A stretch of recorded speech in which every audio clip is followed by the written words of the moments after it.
Road పైన తెల్ల గీతల మీద పోవాలని మీరు ఎంతమందికి తెలుసు? నాకు తెలీదమ్మా.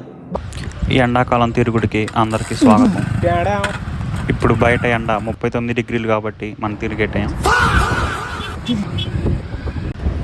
ఇప్పుడు మనం ఒక ఆటవీకుని కలవబోతున్నాం.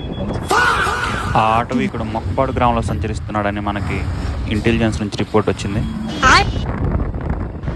అసలు విషయం మర్చిపోయాం. ఇంతకీ ఆ తెల్ల గీతల సంగతి ఏంటంటే, మన పల్నాడు కుర్రోళ్ళు ప్రొడ్యూసర్ ఏడుకొండలో బండి నేర్చుకునేటప్పుడు ఎవరు పెద్ద అని చెప్పారంట, బండి ఎప్పుడైనా సరే తెల్లగీత మధ్యలోనే పోవాలని. అందుకే ఎప్పుడు తెల్లగీత మధ్యలోనే పోనిస్తాడు, అది కార్ అయినా సరే బైక్ అయినా సరే. ఈ విషయం మళ్ళీ మన బ్రిగబండ రోడ్డు మీద వెళ్తున్నప్పుడు గుర్తుకొచ్చింది. అందుకని మేము ఎడం పక్కకి వెళ్ళే వాళ్ళం కూడా కరెక్ట్గా మధ్యలోనే పోనిస్తున్నాం. ఇది మాత్రం ఎవరు ప్రయత్నించవద్దు, కేవలం నిపుణుల పర్యవేక్షణలో మాత్రమే జరిగింది. మొత్తానికి మనం ఆ ఆటవీకుడు సంచరిస్తున్న మొక్కపాడు గ్రామానికి చేరుకున్నాం. ఇతగాడే ఆ ఆటవీకుడు.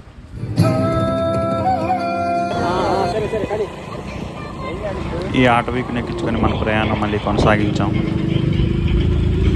మా ప్రొడ్యూసర్ ఏడుకొండలు ఎండాకాలం చలవ చేసిద్దని పుల్కాలు ఎగ్ కర్రీ తెమ్మని ఆర్డర్ వేశాడు. ఇప్పుడు మనం ధూళిపాల దాబా దగ్గర పోదాం పదండి.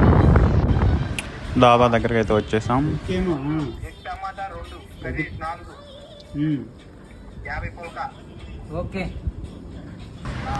మొత్తానికి మనం ఒక 650 రూపాయలు దాబాకి సమర్పయామి. పుల్కాలు తీసుకొని చలో మామిడి తోట. మన వాళ్ళు పుల్కాలు తినే టైం లోపల మామిడికాయలు స్వాహ. అలా కొద్దిసేపు మామిడి తోటలో తిరిగి మొత్తం మీద ఒక 63 కేజీలు మామిడికాయలు కొన్నాం. అనుకోండి, పుల్కాలని ఉదేసే టైం అయింది. వీడియో కోసం చెట్లెక్కుతూ పుట్లెక్కుతూ మంచి స్టిల్స్ ఇస్తున్నాడు ప్రొడ్యూసర్ కొండాభాయ్. చూడండి, ఈ ఆటవీకుడి ఆకలి మాత్రం ఎంతవరకు తెరలేదు. ఇవన్నీ మనం మొత్తం మీద కొన్న కాయలు. ఇంక చిన్నగా ఇవన్నీ తీసుకొని ఇంటికి రిటర్న్ అవుతున్నాం.